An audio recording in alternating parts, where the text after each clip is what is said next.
Hello everyone, आप सभी का मैथ्स एक्सप्रेसो में स्वागत है। तो अब हम स्टार्ट करने वाले हैं क्वेश्चन नंबर 2 ऑफ एक्सरसाइज 12.3। यहाँ पर क्वेश्चन नंबर 2 आपको गिवन है, find the area of the shaded region in figure if radii of two concentric circles with centre O are 7 centimetre and 14 centimetre respectively and the angle AOC is equal to 40 degree. तो यहाँ पर आपको question number 2 में to concentric angle circles आपको दे रखे हैं। ये आपका सर्कल हुआ और ये आपका एक और सर्कल दे रखा है, सेंटर आपका O है। यहाँ पर ये आपका जो रीजन है ये आपका शेडेड रीजन है, ठीक है। पॉइंट्स आपको गिवन है A, B, C and D and this angle is of 40 degree, ठीक है। तो यहाँ पर अगर हम चेक करें तो आपके पास में आउटर रेडियस मीन्स OA आपको गिवन है। मैं यहाँ पे मेंशन कर लेती हूँ कि ये कैपिटल R है आउटर रेडियस, और ये आपको दे रखा है 14 सेंटीमीटर। इसके साथ में जो इनर रेडियस है ये वाली स्मॉल सर्कल के लिए सपोज कर लिया ये आपका OB है और इसे स्मॉल r से रिप्रेजेंट करें तो ये आपको दे रखा है 7 सेंटीमीटर। इसके साथ में जो आपका एंगल AOBC दे रखा है ये कितना है आपका 40 डिग्री, और इसको हमने थीटा कंसीडर कर लिया। तो अब हम इसका रिजल्ट निकालें कैसे। तो पहले हम फाइंड आउट करेंगे कि आपका जो शेप गिवन है उसमें हम कौन सा एरिया यूज करने वाले हैं, ताकि हम फॉर्मूले तक पहुंच पाए कि हम यहाँ पे क्या फॉर्मूला यूज करें। देखो शेडेड रीजन सिर्फ इतना है, अगर हम यहाँ पर देखें तो ये आपका सेंटर है और ये आपकी आर्क यूज हो रही है, ठीक है। तो यहां से AOC आपका पूरा क्या हो गया, सेक्टर फॉर्म हुआ, सेक्टर में जिसमें एंगल आपका 40 डिग्री है, ठीक है। दोबारा से ऑब्जर्व करें तो इनर सर्कल के लिए आपका O सेंटर है और BD क्या है, आर्क है, और थीटा कितना है 40 डिग्री। तो ये आपका BOD क्या है, वो भी आपका एक सेक्टर बन गया विथ एंगल 40 डिग्री। अब अगर हम इस आउटर सेक्टर से इनर सेक्टर का एरिया सब्ट्रैक्ट कर दें तो वैसे ही हमें क्या मिल जाएगा, जो आपका शेडेड रीजन है वो आपको मालूम हो जाएगा, ठीक है। हुआ क्लियर। तो इस चीज को हम यहाँ पर अप्लाई करने वाले हैं। तो आपने यहाँ लिखा area of shaded region is equal area of sector AOD minus area of sector BO, यहां पर AOC पॉइंट है, C यहां तक का AOC, और ये हो गया आपका BOD, ठीक है। तो यहां पर अब हम क्या करने वाले हैं, आप शेडेड रीजन निकाल रहे हो तो फटाफट से यहाँ पे सेक्टर का फॉर्मूला लगाया जो आपने 12.2 एक्सरसाइज में यूज किया था।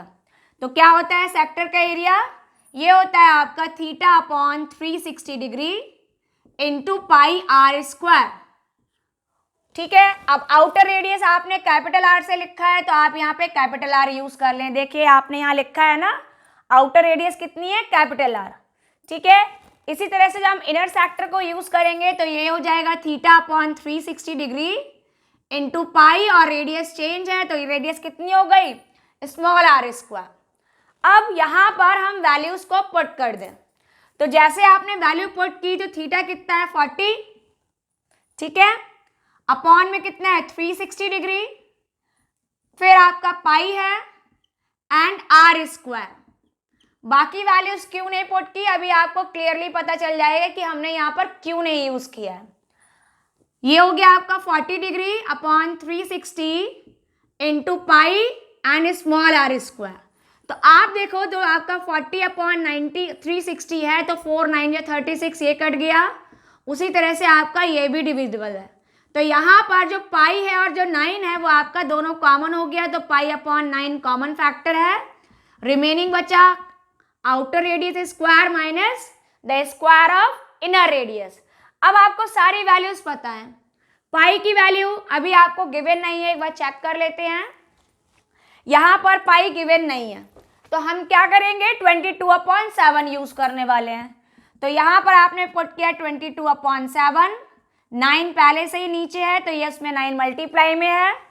r की वैल्यू पुट करेंगे तो r कितना है आपका 14, means we are taking the square of 14 minus 7 है आपका स्मॉल r, तो ये हो गया स्क्वायर ऑफ 7।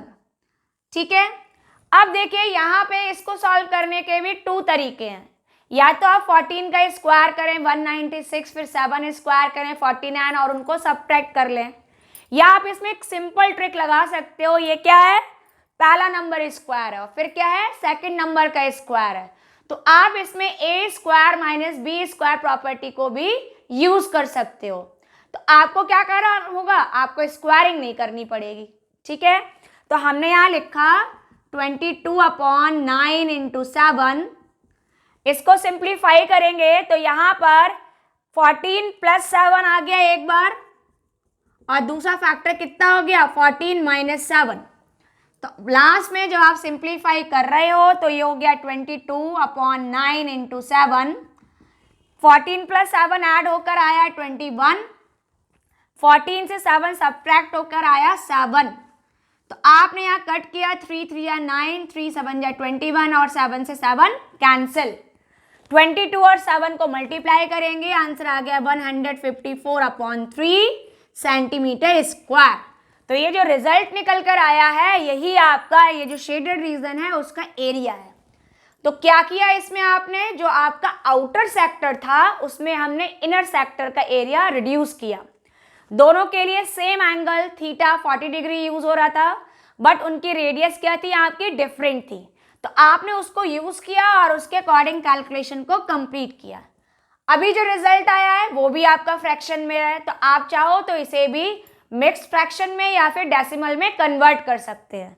तो जैसे हम इसको कन्वर्ट करेंगे तो आपका रिजल्ट हो जाएगा 3 × 5 = 15, 3 × 1 = 3, 1 रिमेनिंग है, 10 हो गया, 3 × 3 = 9, 3 × 3 = 9 सेंटीमीटर आता जाएगा, और ये वैल्यू कैसी हो जाएगी आपका अप्रॉक्सीमेट रिजल्ट हो जाएगा।